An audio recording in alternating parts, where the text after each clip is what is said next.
안녕하세요, 여러분. 오늘 종목 넥스틸 보도록 하겠습니다. 전일 넥스틸이 마이너스 13.44% 하락을 했고요. 오늘도 지금 보시면 마이너스 1%의 갭 하락으로 출발. 계속해서 이 하락세를 이어가고 있는 모습입니다.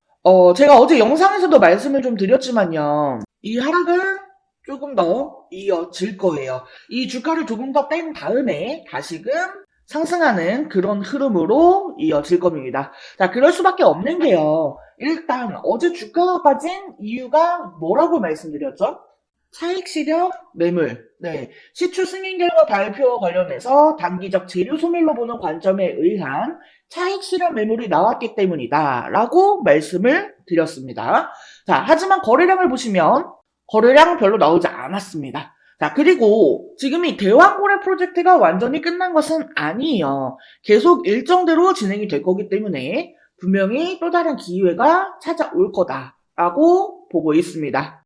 일단 어제 시추 승인 결과 발표 내용을 보면은요, 이 첫 시추 위치는요, 이 대왕고래 유망 구조가 있는 8광구, 그리고 6-1광구 북부 지역으로 확정을 했습니다.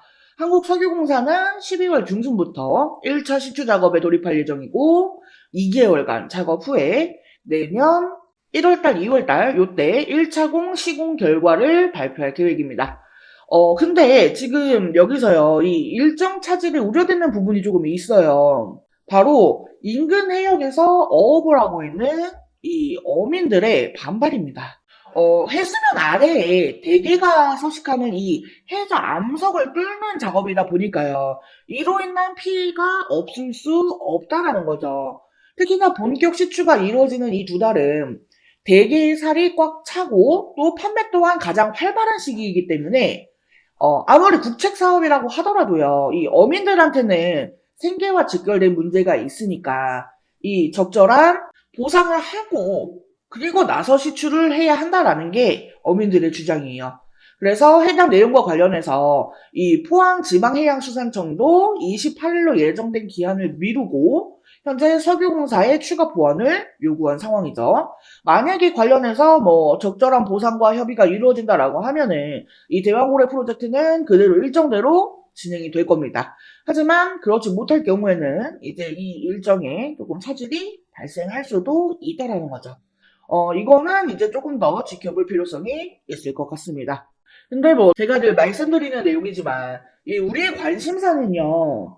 이 대왕거래 프로젝트의 성공 유무가 아닙니다. 이게 뭐 성공을 하던 실패를 하던 아무런 상관이 없어요. 우리는 이 대왕고래라고 하는 새로운 단어로부터 오는 기대감, 그리고 꿈과 희망, 이런 것들에 베팅을 하는 겁니다. 그러니까 때문에 중간중간에 이 어떤 결과가 나옴으로써 이번처럼 단기적 재료 소멸의 판단이 있을 때, 그때마다 우리는 분할 매도를 통해서 일부는 차익 출현을 해야 합니다. 어차피 일정이야 다 나와 있잖아요.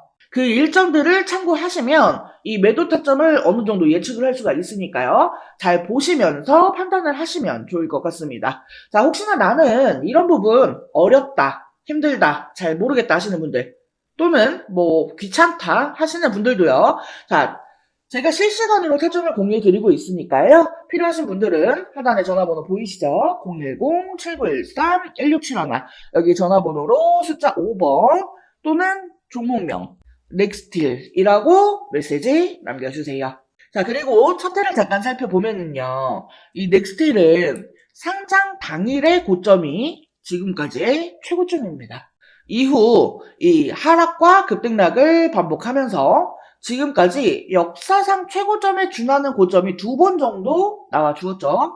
그게 바로 여기 6월에 대왕고래 프로젝트를 발표했던 그 시점, 그리고 여기 최근에 이 대왕고래 참여 확정 기사가 난 이후입니다. 자, 그렇다면 다음 일정 부근에서는 또다시 이 전고점까지 상승 혹은 돌파를 기대해 볼 수가 있는데 다만 그 사이에 이 조정이 좀 나와줄 거예요. 네.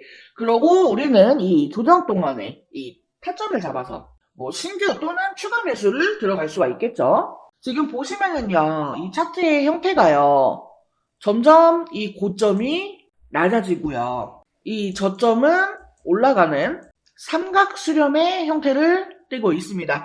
이 고점의 하락폭은 낮고 저점의 상승폭이 높은 것을 보면은 주가 하방이 낮아져서 결국 이 고점을 돌파하기 좋은 그런 형태의 차트를 만들어 간다라고 볼 수가 있겠습니다. 자, 그리고 어제요, 이 전고점 부근에서 장대 음봉이 발생을 했기 때문에요. 단기적으로는 이 하방 압력이 강할 것으로 예상이 됩니다. 만약 저점 상승 추세선까지 하락을 한다라고 하면은 현재 주가 대비해서 마이너스 20% 그 이상의 하락이 나올 수도 있는 상황입니다. 여러분, 주가가 급등을 한다는 것은요, 이 급락의 가능성도 내포를 하고 있다라는 거거든요. 그래서 이 부분은 우리가 매매를 하면서 항상 염두에 두시길 바라겠습니다. 그래서 이평선상으로요, 이 61선과 121선 사이, 이 사이에서 저점을 만들어준다 라고 하면은 추세가 살아있는 것으로 판단이 가능합니다. 자, 그러면 요 사이에서 타점을 잡으면 되겠죠. 일단 지금 현재 상황에서 제가 보는 부분은요, 이제 기술적 반등을 노리시는 분들은 대략적으로 요 구간에서 매수를 생각하시면 될 것 같고요. 혹시나 나는 좀 찐바닥을 잡고자 한다 하시는 분들 같은 경우에는 여기까지도 내려올 수 있다. 대략 이 부분에서 매수를 한다라고 생각을 하시면 될 것 같습니다. 자, 제가 대략적인 구간까지 이렇게 디테일하게 말씀을 드렸습니다만 솔직하게 이 내용을 보고도요, 여전히 난 모르겠다, 어렵다 하시는 분들 계실 수 있어요. 네, 그런 분들은요, 혼자서 머리 쥐어짜면서 힘들어하지 마시고요, 저한테 연락을 주세요. 그러면 제가 우리 여러분들 이 매도하시는 그 순간까지 계속해서 타점 잡아드리고 대응 전략 공유해드릴 수 있도록 하겠습니다. 자, 하단에 전화번호 보이시죠? 010-7913-1671 여기로 숫자 5번 또는 종목명 넥스틸이라고 메시지 남겨주세요. 자, 제가 이런 거 정보 공유해드린다라고 해서 별도로 수수료 같은 금전적인 요구하는 거 일절 없습니다. 100% 무료로 내용 공유해 드리는 거니까요. 부담 갖지 마시고 편하게 메시지들 남겨주시기 바라겠습니다. 자, 그리고 영상 끝까지 시청해주신 우리 여러분들을 위해서 이번 11월 홈프로픽 대박 종목 말씀드리도록 하겠습니다. 자, 해당 종목은요, 유리기판 관련주예요. 유리기판이 이번 연도부터 조금씩 부각이 되기 시작을 했죠. 아직 양산을 시작한 단계까지는 아니기 때문에 본격화가 되기 전에 우리가 이 미리 유리기판에 대한 정보를 알아둘 필요가 있어요. 즉, 투자의 준비를 해야 한다는 거예요. 자, 먼저 이 유리기판이 갑자기 올해부터 주목을 받게 된 이유. 첫 번째로 이 AI 반도체가 크게 대두가 되죠. 이미 오래전부터 이 유리기판에 대한 연구는 진행이 되어 왔습니다만 오버스펙으로 분류가 되어 있었습니다. 그런데 올해 들어서 이 AI가 확산이 되면서 다시금 주목을 받게 되는 그런 기기가 된 거죠. AI 데이터 처리량이 너무나 기하급수적으로 증가를 하게 되면서 현재 추세로는 이 고집적 패키지 기판이 필요할 것으로 전망이 되기 때문이에요. 현재 AI 반도체를 만들고 있는 대표적인 회사는 엔비디아입니다. 그리고 엔비디아의 AI GPU는 TSMC의 코어스 패키지 기술로 제작이 됩니다. 이 TSMC의 코어스 방식은 서브스트레이트 위에 인터포저라고 하는 실리콘 기판을 올리고 그 위에 GPU와 HBM을 올립니다. 여기서 이 인터포저는요, 각 칩을 하나의 다이처럼 연결을 해주는 역할을 합니다. GPU와 HBM 등 이종 반도체를 하나의 패키지에 집적하기 위해서 사용하는 별도의 기판이라고 보시면 돼요. 이 GPU와 HBM을 인터포저에 함께 실장하면 이 칩 간의 거리가 가까워지고 많은 양의 배선이 가능하며 실장 면적이 축소되어 칩 간 연결 속도가 빨라지기 때문에 데이터 처리 속도가 향상이 되고 전력 소모를 줄일 수가 있습니다. 그리고 여기에 칩넷 기술을 결합하면 생산 수율과 시스템 원가도 개선을 시킬 수가 있죠. 하지만 기본적으로 이 실리콘 인터포저는 패키징 비용이 굉장히 높습니다. 그러니까 앞으로 계속해서 이 AI 데이터 처리량이 늘어난다라고 하면은 그에 따라서 패키징 비용도 계속해서 늘어날 것으로 보여지는 상황이라는 거죠. 근데 만약에 여기에서 유리기판을 사용하게 되면 인터포저를 생략하게 되기 때문에 이 패키징 비용을 줄일 수가 있습니다. 그리고 더 많은 트랜지스터를 집적시키는 것도 가능하다라는 거죠. 그렇기 때문에 지금 이 유리기판이 재조명이 되고 있는 거예요. 자, 그래서 제가 이 유리기판 관련주들을 좀 정리를 했습니다. 근데 우리가 이 모든 종목들을 하나하나 다 살펴보고 매매를 할 수는 없기 때문에 제가 이 기업들이 유리기판과 관련해서 얼마나 많이 이슈를 받았는가 이거에 대해서 비교를 해보니까 가장 많은 이슈를 받았던 기업이 바로 이 기업이더라고요. 그래서 이번 11화 대박 종목으로 이 기업을 준비를 한 거예요. 해당 기업의 특징을 살펴보면은 일단 반도체 패키징용 유리기판 제조 장비를 양산 라인에 최초로 공급을 한 기업입니다. TGV 등 유리 가공 장비를 선제적으로 준비해 현재 납품을 하고 있는 대장주라고 볼 수가 있겠습니다. 지금 이 종목을 포함해서요, 유리기판 3대장이라고 불리우는 종목들이 있어요. 각각 유리기판을 생산하고 장비를 담당하고 소재를 담당하는 그런 기업들입니다. 그리고 제가 준비한 이 종목은 이 중에서도 장비를 담당하고 있어요. 자, 게다가 이 3대장 중에 유리기판을 생산하는 기업에 TGV 장비를 납품을 하면서 이 유리기판의 가장 수혜주로 부각이 되었습니다. TGV 공정은요, 유리기판을 뚫는 전극 통로를 만드는 기술인데 이게 유리기판의 핵심 기술이거든요. TGV 공정은 세 가지 방식이 있어요. 레이저 방식, HF 애칭 방식, PNL 가공 방식.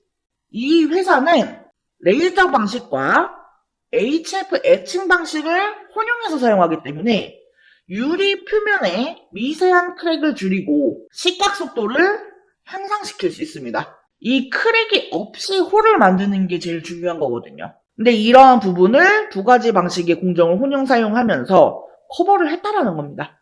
무엇보다 이 글라스코어 기판 제조 공정에서 이미 4가지 장비나 공급을 하고 있다라는 점이 가장 대조되는 내용입니다.